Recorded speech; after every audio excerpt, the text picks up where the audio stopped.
મેં અહીંયા તેલ મૂકી દીધું છે. એમાં રાઈ નાખી, થોડી જીરું નાખ્યું, હિંગ નાખી. હવે આમાં ડુંગળી, લીલા મરચાં, આદુ બધું ક્રશ કરી. ડુંગળી, આદુ, લીલા મરચા બધું મિક્સરમાં ક્રશ કરી. લસણ 8 થી 10 કળી બધું. અને ડુંગળી કેટલી હતી? 1 કે 2? 3 ડુંગળી હતી, 2 મરચા હતા, 8 થી 10 કળી લસણની હતી અને થોડું આદુ.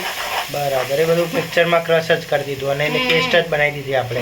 હવે આને ચડવા દેવાની. ઓકે. આ ડુંગળી, લસણ, આદુ, લીલા મરચા બધું ચડી ગયું છે. તેલ છૂટું પડે 2 થી 3 મિનિટ જેવું લાગે નહીં? 2-3 મિનિટ થાય ચડતા. હવે ચડી ગયું. તેલ છૂટું પડે એટલે અંદર ટામેટાને એવું નાખી દેવાનું.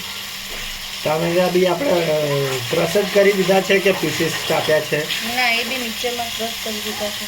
એની પ્યોર જ બનાવી દીધી છે એમ ને? Okay okay. આ ચડી જાય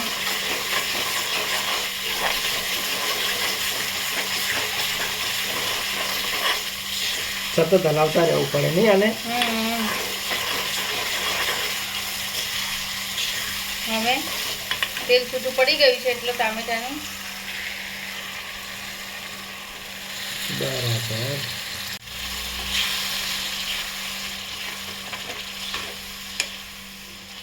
આપણે અહીંયા 3 ટમેટા લીધા હતા ને? હા, 3 ટામેટા, 3 ડુંગળી, આ કાશ્મીરી મરચું લીધું 1 ચમચી. કાશ્મીરી મરચું લેવાનું એમ? 1 ચમચી સાદું મરચું. રેશમ પટ્ટી જે છે એ આપણે. 1.5 ચમચી ધાણા જીરું, થોડી હળદર અને આ નાખું છોલે મસાલો. બરાબર. સ્વાદ અનુસાર મીઠું. ચણા બી આપ્યા હતા મેં અંદર એટલે એમાં મીઠું નાખેલું જ છે એટલે આમાં સ્વાદ અનુસાર થોડું નાખી દેવાનું અને થોડો ગોળ નાખવાનો. ગોળ કેમ? થોડો ગોળ નાખીએ તો ટેસ્ટ સારો આવે. બરાબર. હવે આને પાછું ચડવા દેવું પડશે કેટલા મિનિટ સુધી? આને 4 થી 5 મિનિટ. બધો મસાલો, બધું ડુંગળી, ટામેટું બધું મસ્ત ચડી જાય ત્યાં સુધી ચડવા દેવાનું. પછી ચણા નાખી દેવાના. અરે વાહ, મસ્ત આવતો દેખાય છે ને. હવે તેલ છૂટું પડી ગયું છે આમાંથી એટલે હવે આમાં ચણા નાખી ગોળ દઈએ. થોડો હજી બાકી ઓગળવાનો. એ તો ચણા ચડશે ને એટલે એની જોડે ગોળ ઓગળી જશે. એવું છે એમ ને? બરાબર. દેખાવમાં તો આજ મસ્ત દેખાય છે. અરે બાફી છોલે ચણા આપણે બાફી દીધા કે પલાળ્યા હતા? કઈ રીતે કરી દવાનું? રાત્રે પલાળી દીધા અને સવારે બાફી દીધા. 4 થી 5 સીટી વગાડીને હવે આની અંદર નાખી દઉં.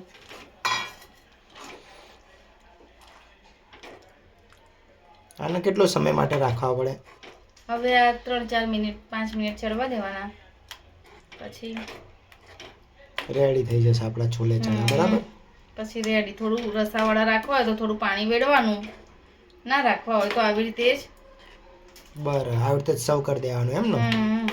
ઓકે બરાબર. તો ચલો આપણે 3-4 મિનિટ હવે ચડવા દઈએ ને પછી જોઈએ કેવું છે. છોલે ચણા હવે 4-5 મિનિટ માટે ચડવા દેવાના છે એમ ને? ત્યાં સુધી આપણે ભટુરે નથી બનાવતા ને? પરોઠા છે આલુના? આલુ સાદા પરોઠા આપણે? અરે હા, સાદું પરોઠા. એના માટે મેં ઘઉંનો લોટ લીધો હતો, ઘરે પીસેલો જ ઘંટીમાં. બરાબર. અને એમાં થોડું મીઠું, તેલ અને સહેજ અજમો નાખીને લોટ બાંધી દીધો હતો. બરાબર. ત્યાં સુધી આપણે સાઈડમાં પરોઠા બી રેડી થઈ જાય એટલે ખાવાનું ઝડપી થાય એમ ને? બરાબર.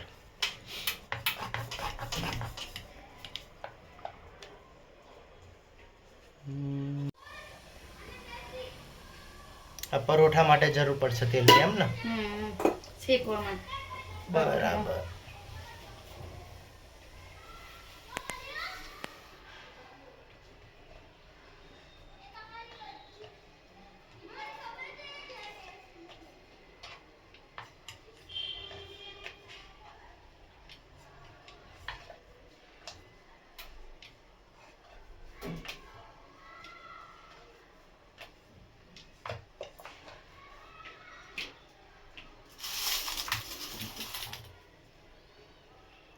ચલો તો આલુ પરોઠા અને છોલે ચણા ખાવા માટે રેડી થઈ જઈશું અમે ત્યાં સુધી. તમે બનાવી દો એટલે અમને કહો. આમાં મેં થોડું તેલ લગાવ્યું. હવે આ બાજુ બી થોડું તેલ લગાવી દઈશ, થોડું વાળીને પછી આવી રીતે ત્રિકોણ આકારનું. કેમ તેલ લગાવવું પડે? એટલે પડ જુદા પડે ને.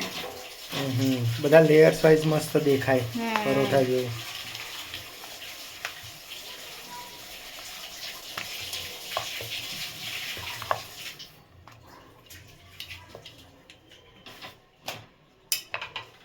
આ બાજુ બી તેલ લગાવી દઉં.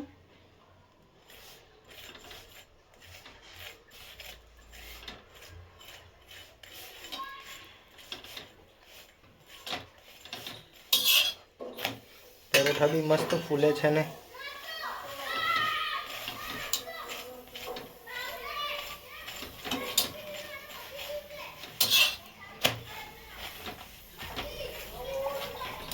શાક તો બનીને રેડી થઈ ગયું છે એમ ને આપણું? હા, છોલે બની ગયા છે. બરાબર. પછી આપણે જોઈએ તાણે પરોઠા પણ બની ગયા બધા. પરોઠા બની ગયા છે. ઓકે. અરે વાહ.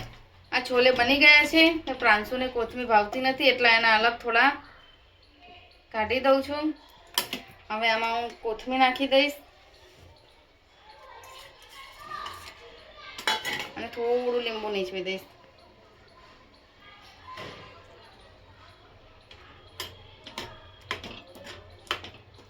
લીંબુમાં ઠીડિયા નતા બેન? કાઢી દીધા તમે? કાઢી દીધા હતા ને. બરાબર. દેખાવથી તો બહુ મસ્ત દેખાય છે. હવે ટેસ્ટ કરીને જોઈએ કેવું લાગે છે. આ છોલે બની ગયા છે.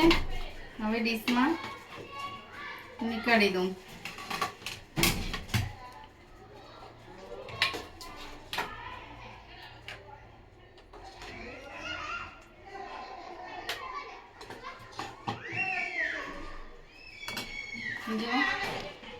Very good. મસ્ત દેખાય છે. અથાણું છે, ડુંગળી છે અને પરોઠા છે. ચાલો જમવા માટે આપવું હોય તો આવી જાઓ.